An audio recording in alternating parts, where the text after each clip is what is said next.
Yo, welcome back to KAMMA. I'm Khalil Deal, Mandio. and we are KAMMA, about to talk about our final thoughts, our final predictions, thoughts, and face-offs for the prelims here.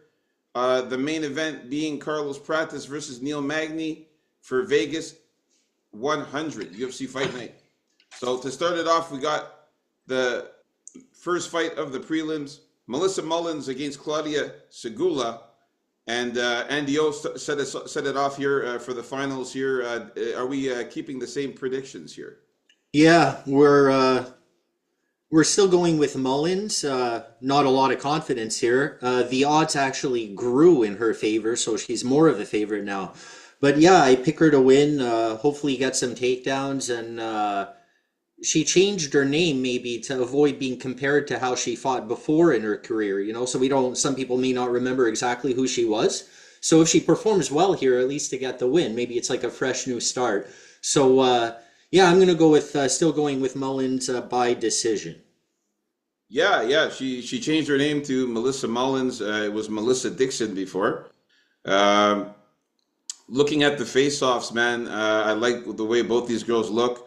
They're both in great shape, pretty much both the same shape.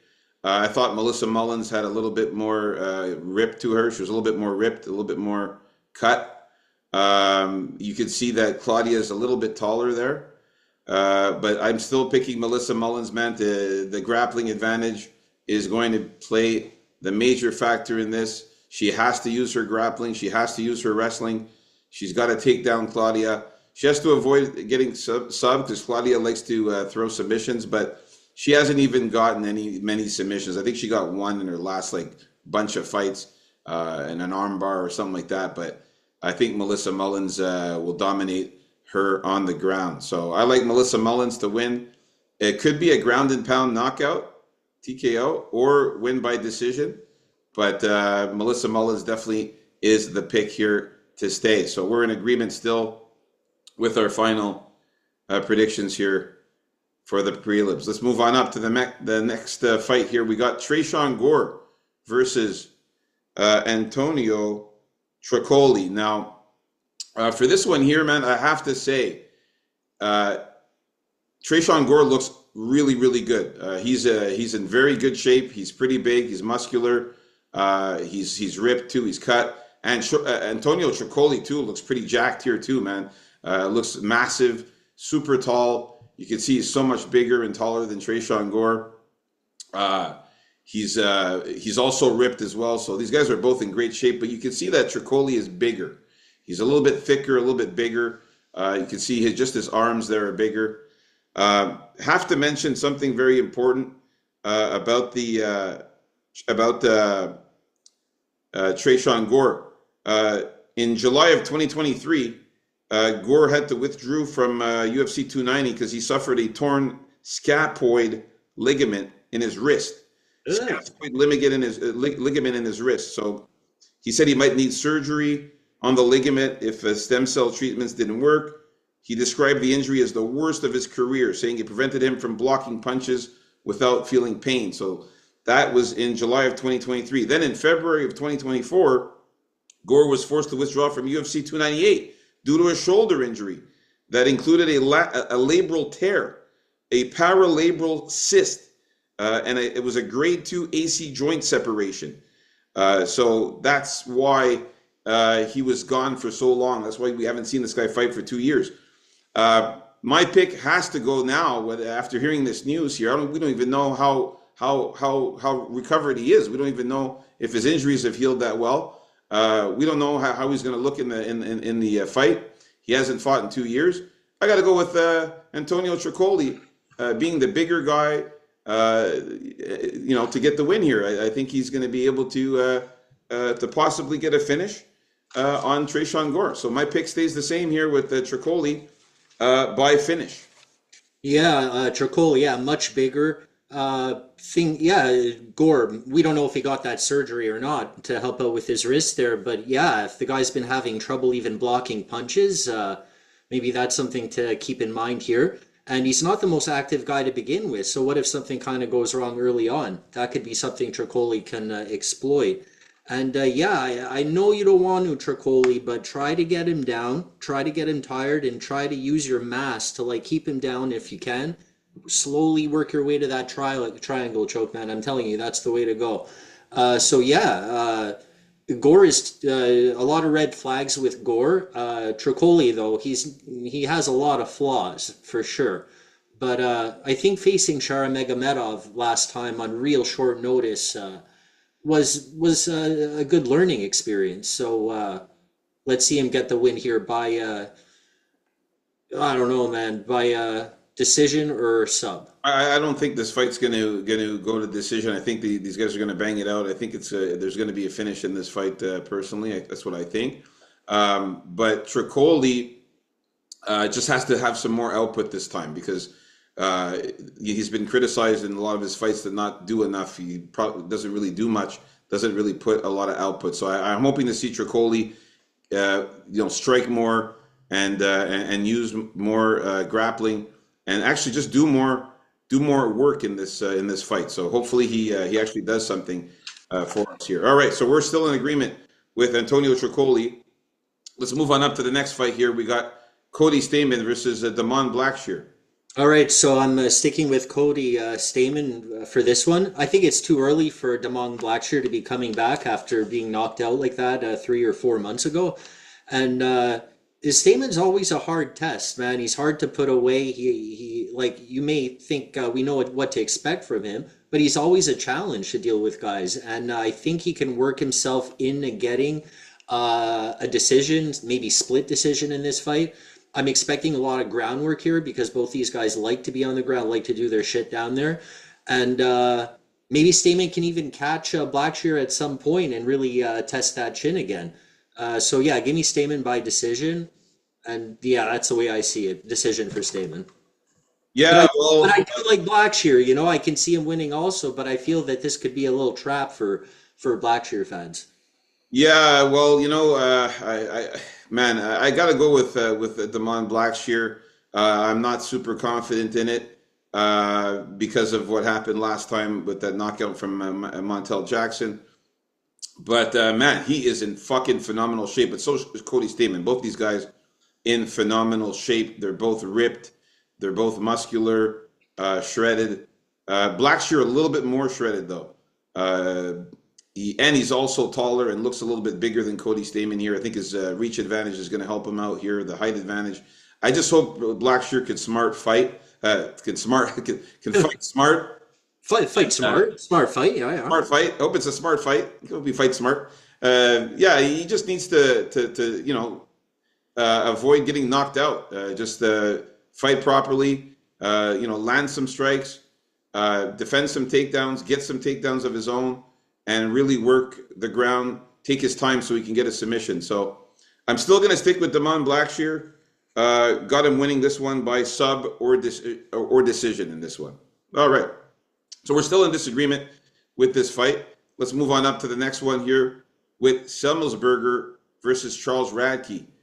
Now for this one here, Semmelsberger looked good.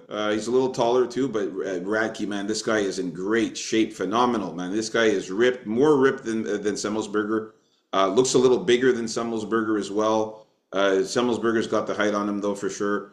It's just Radke is just shredded. You can see his abs right there on the picture. A little bit more shredded than Semmelsberger. I like Radke in this one, man. I still think that he's a little stronger, and I like his grappling. And don't forget that Charles Radke is a black belt in BJJ. I think his submissions are going to be better. I think his jiu-jitsu is going to be better. And I think he will take down Semmelsberger. We've seen Semmelsberger get taken down. When he gets on his back, he looks like a fish out of water. He cannot do anything on his back, Semmelsberger. So he better keep this fight standing or he's fucked. So I got to go with Charles Radke, just having the advantage of the ground game. I think Radke likes to be the alpha too much, and he's going to want to stand on the feet at least to begin with, a little too much with Semmelsberger here, because he wants to prove, he's not the type to get manhandled like Joe Anderson Brito did to him last time in like 25 seconds. So I'm going to go with the bigger guy with the better reach here. Got to say it, man. Semmelsberger looking good. Now, look, I like a lot of things about Radke's game, especially the body shots he works in when he gets in close. He's better in the clinch, I think, too, than Semmelsberger, so he has to maintain that range. And above all else, man, he's got to stop from doing stupid, dumb shit. If he can do that, he may even find a finish here. So let me just say decision or knockout for Semmelsberger. All right, we're still in disagreement with this fight in this one here. All right, so let's move on up to the next fight. We got Elizeu Zaleski dos Santos versus Zach Scrogan. Yeah, keeping this one short, Zaleski way too experienced, and he's been ready, to fight, uh, Dalby there, who just doesn't stop. So I'm sure he'll be ready for Scroggin, who's going to tire out way faster than he would, and just better striking, better kicking, and way more experience, way more higher level of experience. But Scroggin, he may have a future, but I don't think he's winning this fight. Yeah, man, I got to stick with Zaleski, man. After seeing that fight against Zach Buchia, I cannot go for Scrogan to fight I Zaleski. would say take a look at a couple of his other fights, but I did, and they're the same type of guy that who Pugia you said Pugia. Zach Buchia, Yeah, B. Buccia, and a couple other guys I saw Scroggin fight were like cousins of Buccia or something like that. They were all like kind of washed up, kind of older guys that you would never be seeing in the UFC, right? So The problem I had is that the Zach Buchia was so much shorter than Scrogan and was able to just dominate in the clinch. Got him against the cage. Was dominating there. Landed some good punches and was able to take him down. That's the thing. He was able to take him down and stay on top of him for a while in that fight. And also, like I said, the only reason why Scrogan won was because he had more strikes landed. And Buchia, when he made a mistake by trying to take him down from behind and pull him backwards, he fell on his back, and then Scrogan just turned around and was on top of him. And that was a big mistake from Buchia. He could have actually won that fight had he gotten back on top of him and maybe beat him up. Scrogan didn't look good. He's got average at best striking. You can't fight a guy like Zaleski, man. This is a super step up in competition. On short notice, Scrogan's coming in too. No way he's beating Zaleski, who's a proven vet here.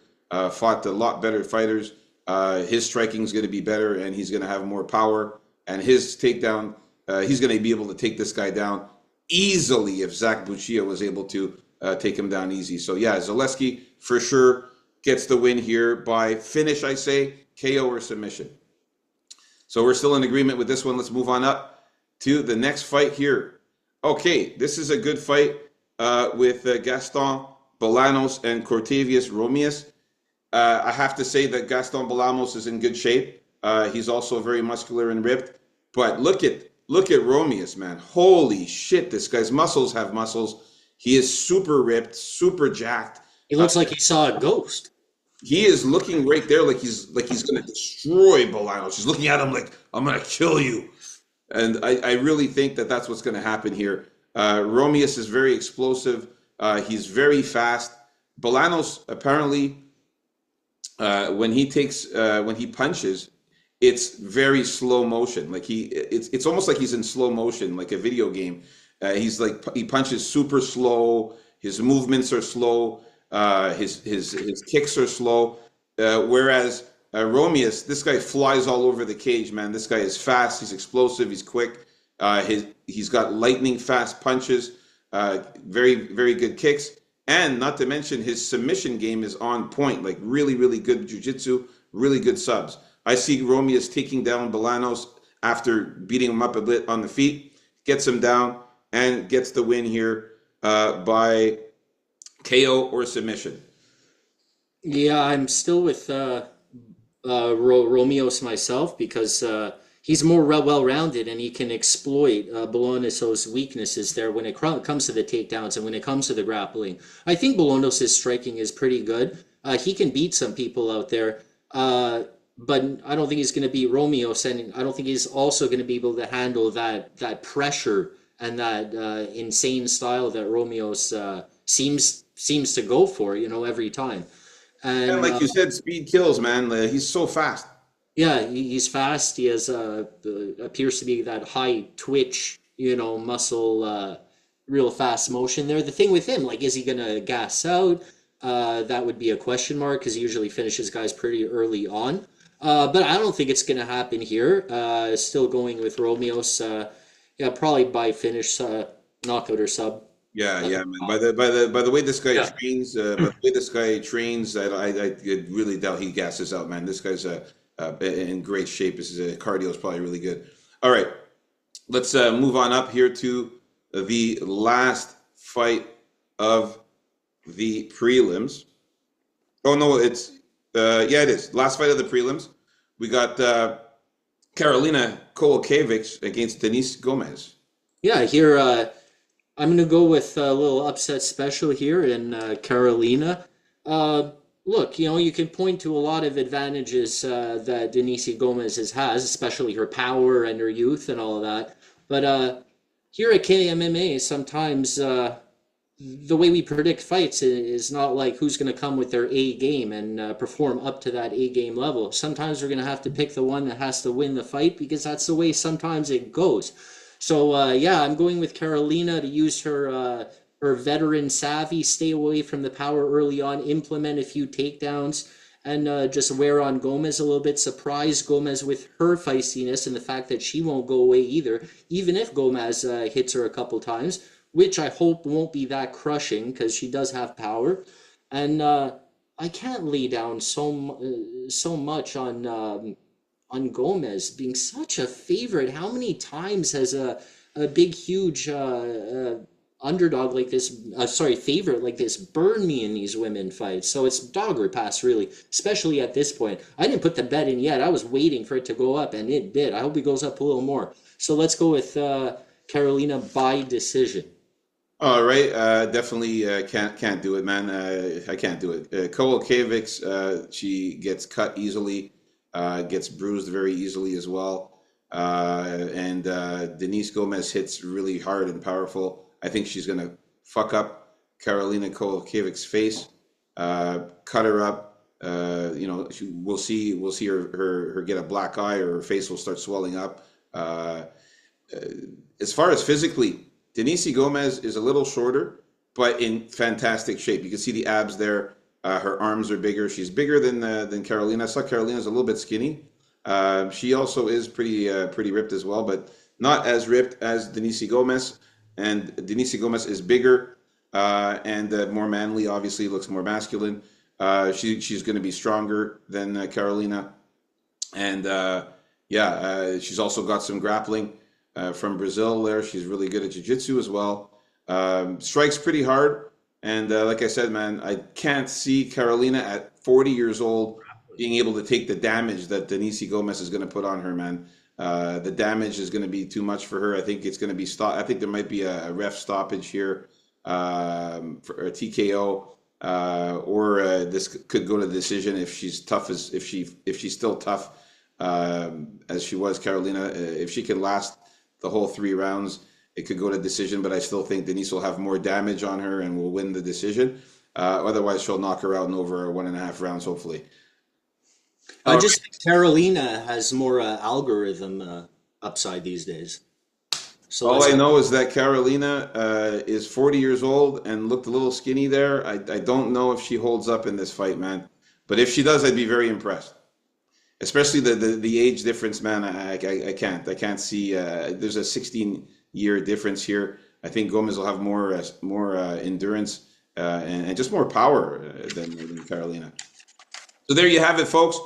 Our final predictions, thoughts, and face-off for the prelims. Like and subscribe, and stay tuned for our final thoughts and predictions for and face-offs for the main card coming up next.